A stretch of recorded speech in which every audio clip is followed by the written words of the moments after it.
Magician of all time. Looked a lot like that, and in fact this over here was his most famous illusion, his most famous escape in fact, because he is sealed upside down in a tank of water. The last illusion that he performed, because when he came out of it one night he collapsed and he died shortly afterwards. Now we sent a man along to the Houdini Museum because this man died carrying many of his secrets to the grave. A lot of people have copied this since but never actually done it in the way that Harry did. We would like to show you tonight this. You see, over here is a facsimile, a copy, the nearest thing we could get to the original when you look at the photographs and the plans that we had taken from the Houdini Museum. To examine it, a member of our audience, would you mind coming here, sir? And what's your name? Tony. Tony, nice to have you aboard, Tony. I want you to have a look at this. By going round the back of it, you can step inside here. This is a safety precaution that Harry Houdini never needed. We need it in the studio because if we have to smash it open, then the water will flood all over the place and get at the electrics. You can see these hasps here are bolted on right through the cabinet, and this is the difference. It's made of wood. A lot of the copies were made of glass all the way around. Do go around and have a look on behalf of the audience. We have a camera over there. You can see here there is a stopcock to release the water down here and down there. Houdini made great stock of this. He used to say, this is how I will, you know, be released if I'm in trouble. Now, that's not true because it would take too long for the water to get out.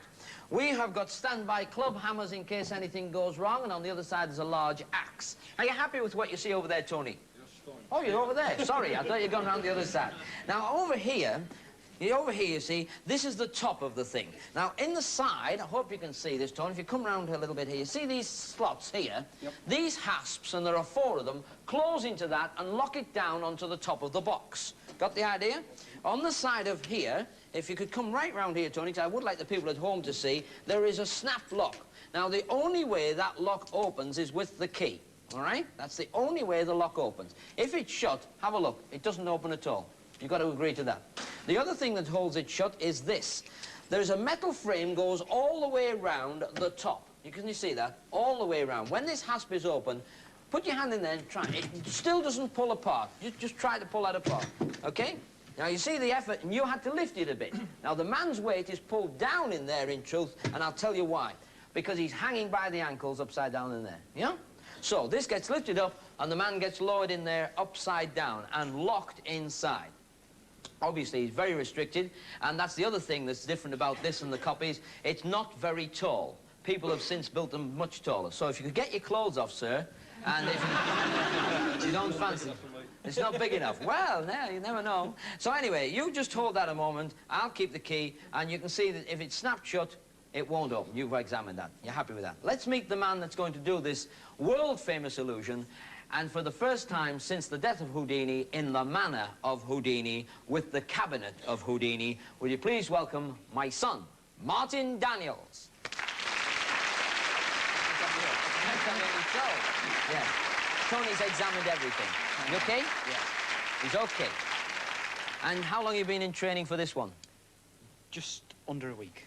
Just under a week, and that's absolutely true, because of the bad weather we've been having lately, the cabinet failed to come through, and that's absolutely true. So, if you get yourself ready for this, we're going to have a go at it. You'll notice that his ankles are bound up, and that was because of an accident that took place in rehearsal, because we had to rush the rehearsals, and unfortunately, this lot slipped the wrong way, and he's hurt his ankles. Now, for that reason, and that reason alone, we are not going to do a long, drawn-out version of this illusion. My instructions to my son are, get out. That's it. Right?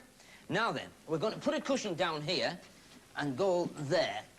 Now, the reason for the instruction to get out fast is, instead of going for a Houdini-type presentation, which in truth used to take 25 minutes, the total examination and things like that, because of the pain that he'll be experiencing in the ankles, the instruction is, get out and try to go for a world record, if you like. Can you do me a favor, Tony? Can you just put the lock on there? You'll have to come round there. Just put it in, but try to keep back so the people at home can see it is hasped in. He's going to try and get out faster than anyone has ever got out of this thing before. That's fine. Now, the frame goes all the way around. You can see that at home.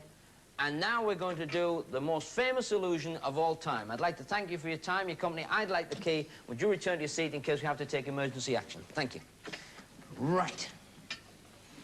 Are you all okay? Yeah. You okay? Right. Okay? Yeah. Sure?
Get that action.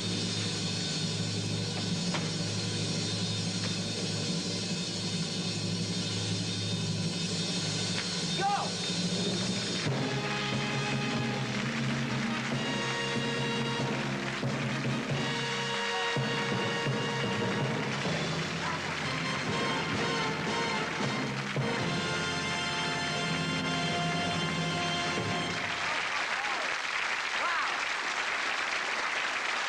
Well, I can't tell you. Whee!